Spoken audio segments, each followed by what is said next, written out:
Just amahoro y'Imana nakomeze kubana namwe inshuti bakunzi ba Ego Stamina TV. Uyu munsi rero tukaba tugiye kubagezaho amakuru agezweho muri USA, dore ko USA yashinjije Uburusiya kwiba umutungo kamere wa Afrika ugakoreshwa mu ntambara iri kubera muri Ukraine. Ikaze kuri uyu wa kane, Amerika yashinje abacancuro b'Abarusiya gucukura umutungo kamere muri Repubulika Centrafrica, Mali, Sudan ndetse n'ahandi kugira ngo ubafashe gutera inkunga intambara yo muri Ukraine. Ikirego Uburusiya bwateye urwatsi buvuga ko ari umujinya wo kurwanya Uburusiya. Ambasaderi wa Amerika mu muryango w'abibumbye Linda Thomas Greenfield yavuze ko ikigo cy'abacancuro cya Wagan agisahura umutungo kamere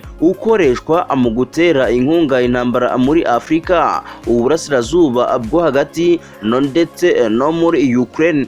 Thomas Greenfield yabwiye akanama k'umuryango w'abibumbye gashinzwe umutekano ku bijyanye no gutera inkunga imitwe yitwaje intwaro binyuze mu gucuruza umutungo kamere wa Afrika mu buryo butemewe n'amategeko.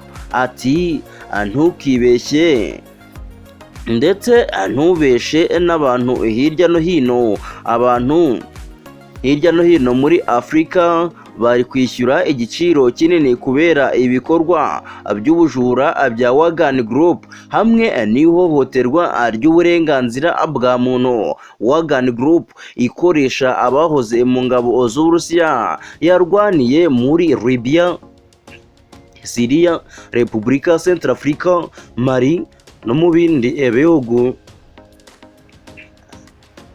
Yashinzwe muri 2014 nyuma y'uko Uburusiya bwigaruriye intara ya Ukraine yitwa Crimea kandi bugatangira gushyigikira abashaka kwitandukanya na Ukraine muri Donbass mu burasirazuba bwa Ukraine. Ambasaderi w'Uburusiya muri Amerika Vasily Nebenzia yatangaje ko yababajwe no kuba Thomas Greenfield yazamuye ikibazo cy'inkunga y'Uburusiya ku bafatanyabikorwa ba Afrika.